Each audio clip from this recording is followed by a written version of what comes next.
our tradition comes from that, Sri Ramakrishna, and then the wife of the holy consort of Sri Ramakrishna, wife of Sri Ramakrishna is Mother Sarada, Holy Mother Sarada Devi.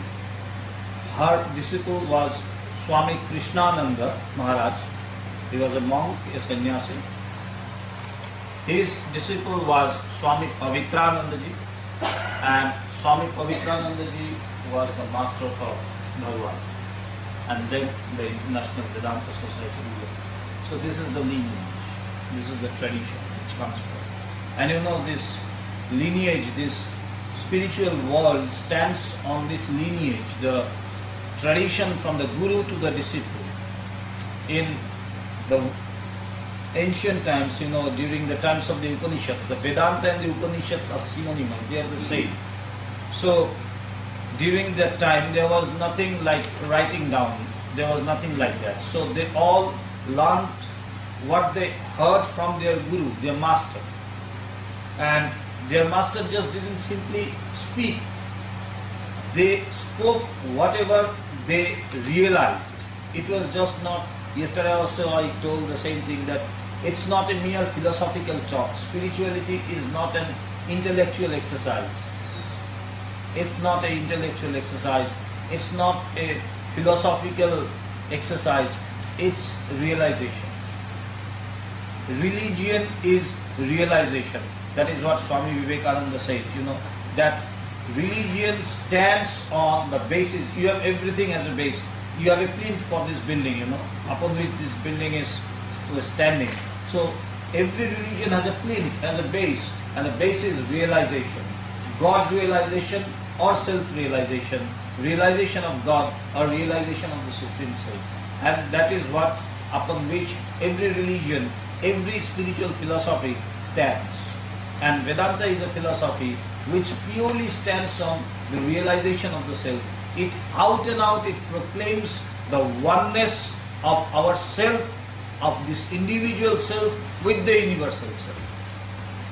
It is said that we are one with this individual self which I am thinking of as me, as Swami Sankarananda. This is one with the Supreme Self. It is not only with me or with Bhagavan, it's with every one of you. We are all one with the universal self. But though we are one with this universal self, still we cannot think of it, we cannot realize it, though it is a fact, though it is a reality that we are one with that cosmic self or that universal self or that cosmic consciousness whom we call God or Spirit or, you know, Jesus or Allah or whatever name you may give, Atman or Brahman or the real self or the Supreme Self, though we are one with it. And this is the proclamation of Vedanta. This is the ultimate proclamation of the Vedanta philosophy. And this is, again I say, this is not based on merely philosophical thoughts or ideas. It's not a grand idea that they thought of or they imagined. It's based on realization. They realized it. You know, as we read in the science book, you know, that 2H2 plus O2 makes 2H2O. 2 molecules of hydrogen and 1 molecule of oxygen. When you mix it, it gives you water, 2H2O. Similarly, but you know, this won't help us. We have to go to the laboratory, and going to the lab, we have to take 2 molecules of hydrogen and 1 molecule of oxygen. You mix it and you get water, and you say, yes, this is what I read in the book. This is the practical thing. This is the practical implementation. Similarly, in this spiritual world, we are being told again and again that we are one with the Supreme Self. But then this won't help merely. What we have to do is to realize. And how can we realize the self? We have to hear about the self. You have to hear about it again and again, again and again, again and again. Why we have to hear? Because we have been hearing about the individual self right from the childhood. I have heard that my name is this, my father's name is this, my mother's name is this, I belong to this religion, I belong to this caste, I belong to this nation, I belong to such and such family, this is my family lineage, and hearing again and again, I have believed that I am Swami Sankarananda. I am not the Supreme Self. I am limited. I have believed and I am accustomed to this thought. I am accustomed to this imagination, and this is what makes me Swami Sankarananda. This is what separates me from you. This is what separates me from the universal self. This is what separates me from the cosmic self. My imagination, it's merely an imagination, nothing else. In reality, we are one with the Supreme.